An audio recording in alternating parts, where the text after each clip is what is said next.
Sony refuses to play the flagship game like everyone else. The Xperia 1 Mark VIII still has a headphone jack, micro SD card, and now a much bigger zoom lens than Samsung's. But the Galaxy S26 Ultra is the default Android flagship, polished, popular, and backed by the strongest ecosystem. So Maria and I spent time with both to answer one question: can Sony still be a reasonable choice compared to Galaxy?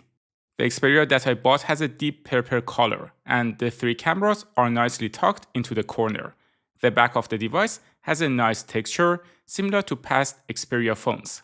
There is a headphone jack on top of the device, and the SIM card tray can be removed easily with your fingernail and does support SD cards. The power button is the same as the fingerprint scanner, and the volume rocker is above that. They also kept the dedicated shutter button, which also supports a half press. The Galaxy S26 Ultra has its classic design on the back. Like always, there is a surprise S Pen inside, but there is no SD card or headphone jack. The screen of Xperia, like in previous years, is still narrower than your average flagship phone. This, together with the fact that the Xperia is around 10% lighter, makes holding the phone easier. Also, there is no selfie camera punch hole. The Xperia is 6.5 inches, while the Galaxy is 6.9 inches. They are both 120Hz displays. The Galaxy has an anti-reflective display, while Xperia doesn't have that. And also, Galaxy has a privacy display that you can turn on, which Xperia doesn't have either. The main cameras of both phones have a similar sensor size, but the Galaxy has a bit of an edge since the aperture is wider and lets more lights in, which also results in a stronger background blur. For reference, this is Maria, the model of today's video, taken by a Sony full-frame camera. The main obvious difference between them though is the color science. Here, the Xperia has a very strong warm tone, while the Galaxy is colder. But the Xperia is not always consistent. In this 2x zoom picture, it has more raised shadows, and this time the Galaxy is the warmer one. Generally though, the colors on the Xperia are a tad more muted, at least on the default no filter mode. The Galaxy photos are also a bit sharper, not necessarily because of the physical characteristics of the lens, but because of the processing, while the Xperia is more filmic. For video, the Xperia is doing a good job. It is softer than Samsung in colors and has a green and warm tone compared to the magenta tint on the Galaxy. They can also both do up to 120 frames per second.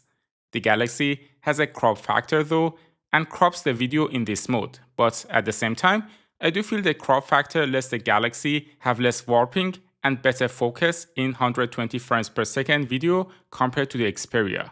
For this indoor shot, at 2x zoom, the Galaxy is again sharper and this time with a warmer tone compared to the Xperia. And here, in almost zero light in the basement, the Galaxy is doing better software processing, and the lower camera aperture also helps. In video, in almost no light, they are closer though, but neither is creating a video to brag about. And of course, they both have portrait mode, which is called bokeh on Xperia, and the Galaxy is less aggressive in cutting Maria's hair and gives a more natural bokeh. Just a reminder that I will upload all the photos in this video plus some more that didn't make it into the comparison to Google Drive and post it exclusively for channel members. If you want to support the channel, consider becoming a member by clicking on the join button. Thanks in advance.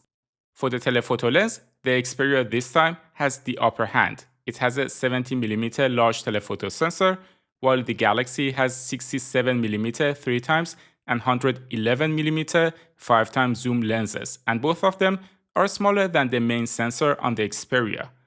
At 3x zoom, the Xperia is doing a much better job since the Galaxy's 3x telephoto lens is simply not that great. Moving to 5x zoom, the comparison is closer. The bokeh is still stronger on the Xperia, but not by a large margin.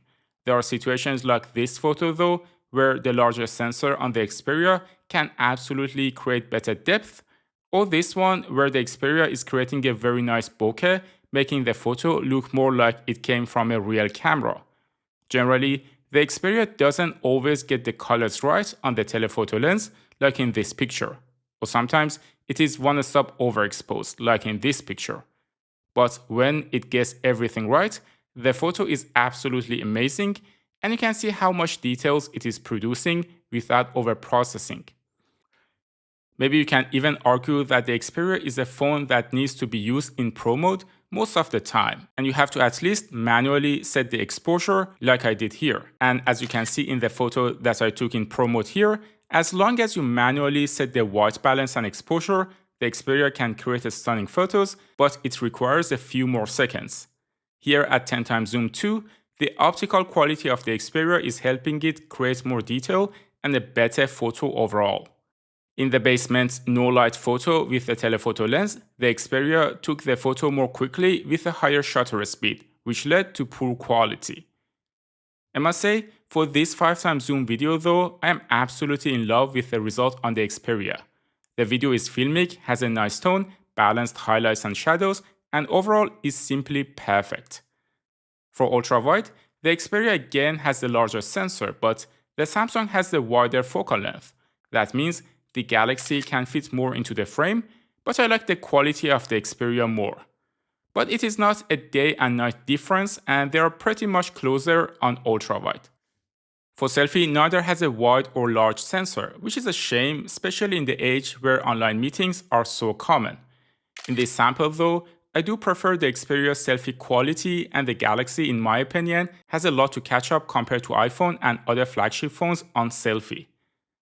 Generally, Samsung Galaxy has more comprehensive camera software, but the Sony Xperia also has a few tricks that they recently introduced. For example, there is an AI Assist, which helps you pick a better filter for your photo. You can simply select it on the bottom right corner and apply the relevant one to your picture. You can see the result here. On the left, you can see the original picture, and on the right, what the Xperia offered. Both phones do support the Snapdragon 8 Generation 5. The Galaxy has the overclocked version of it. Therefore, in Geekbench benchmark, the Galaxy is getting both a better single and multi-core score, but both phones absolutely have enough power to do anything you want. Battery life is also more or less similar. They both support 5000 mAh capacity. In a day in the life test that I've done with everything you saw in the video, by the end of it, Xperia had 64% left, while Galaxy had 59% battery left, presumably due to the better battery management and lighter UI on the Xperia. Software is another important factor. They both are running based on Android 16, but Samsung does have OneUI, which gives a lot of AI features plus better customization. For example, I do use the AI Assist for text translation on the screen almost daily. Xperia also does offer the core AI features on Android like Circle to Search, but it is less heavy compared to OneUI, and this is its charm. You may actually prefer a less intrusive experience on your phone. At the end of the day, the network effect is working on Galaxy's favor. Due to their strong user base, the software, even on the camera part, is more tuned and you get more persistent results. You also get extra features like the S Pen and anti-reflective privacy display. On the other hand, Sony is offering what no other flagship phone does: a no-punch screen, an SD card, a headphone jack, plus a very clean Android experience. If you want to get the best Android camera phone though, I would look elsewhere like the Vivo X300 Ultra. If you want to see how Vivo compares to the Galaxy, you can watch this video next. Don't forget to like and subscribe. Thanks for tuning into Tecmo, and I will see you in the next one.